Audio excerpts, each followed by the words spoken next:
একটা ভারত একটা বৃহৎ দেশ, আমরা তার পাশে একটা ছোট প্রতিবেশী।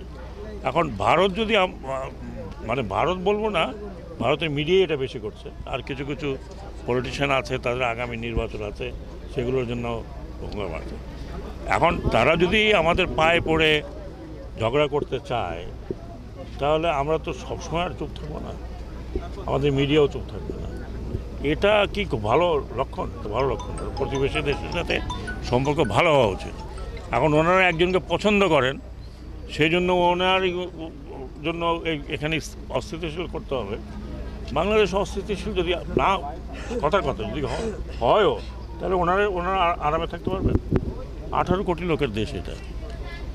তো কাজেই আমি মনে করি না যে ভারতের সরকার এ ধরনের কোনো এগুলো মিডিয়া আছে, কিছু পলিটিক্যাল পার্টি আছে যারা ইলেকশন করবে, তারা মনে করে এগুলো করে তারা ভোট টোট পাবে, হয়তো তাদের ব্যাপার। কিন্তু আমি আশা করি এবং মনে করি যে ভারতের সাথে আমাদের যে রিলেশন আছে, সেইটা যদি নষ্ট হয় তাহলে ভারতের ক্ষতি হবে, আমাদের না। এই গার্মেন্টস বন্ধ করার পিছনে বড় ধরনের ষড়যন্ত্র আছে। হ্যাঁ, এটা শুধু শ্রমিককে দোষ দিলে হবে না। এইটা কী ধরনের ষড়যন্ত্র আছে সেটা তো আমরা মোটামুটি টের পাচ্ছি।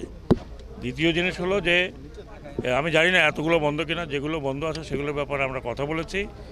যে সমস্ত গার্মেন্টসে প্রচুর ঋণ নেওয়া আছে ব্যাংকের থেকে, গার্মেন্টস হয়ে গেছে, অন্য কিছু হয়ে গেছে, এবং মালিক হয় নাই, অথবা পলাতক, অথবা কোথাও গেছে, এগুলোর ব্যাপারে আপনারা আগামী সপ্তাহের মধ্যে একটা নির্দেশনা পাবেন যে আমরা কি করতে যাচ্ছি। ঠিক আছে, এটা নদী দূষণ, এটাই কথাটা আমি বললাম যে আমাদের পরিবেশ মন্ত্রণালয়কে আমি নিজে যদি পারি ডেকে নিয়ে আসবো, অথবা ওনাদেরকে বলবো যে নদী দূষণ সম্বন্ধে ওনারা পরিবেশের যে মন্ত্রণালয় এবং পরিবেশবাদীরা করতে চায়, যা করবেন সেটাতে আমরা সহযোগিতা করব। এখন নদী, এই যে শীতলক্ষা নদীর পাড়ে এই যে দূষণ হচ্ছে, এটা তো শুধু আমারও কনসার্ন।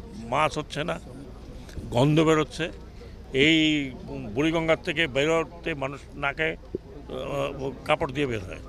তো এটা তো একটা হতে পারে না, পরিবেশের জন্য অত্যন্ত সাংঘাতিক আপনার দুষ্কর ব্যাপার যে এইখানে বর্জ্য পানি নষ্ট হবে, সেই পানিতে মাছও হচ্ছে না, গাছও হচ্ছে না, কিছুই হচ্ছে না, বিকজ সমস্ত পানি বিষাক্ত হয়ে গেছে। তো এটা ডেফিনেটলি সম্মিলিত একটা কাজ আছে, হচ্ছে যে নদী কেউ দখল করলো কি না, ওটা আমরা কিছুদিন পরে শুরু করবো। এখন এমন জায়গায় দখল করে 4তলা, 5তলা, 6তলা, 7তলা বিল্ডিং বানিয়েছে। কারণ এটাকে হাত দিতে গেলে আবার আপনারা পিছনে পড়বেন।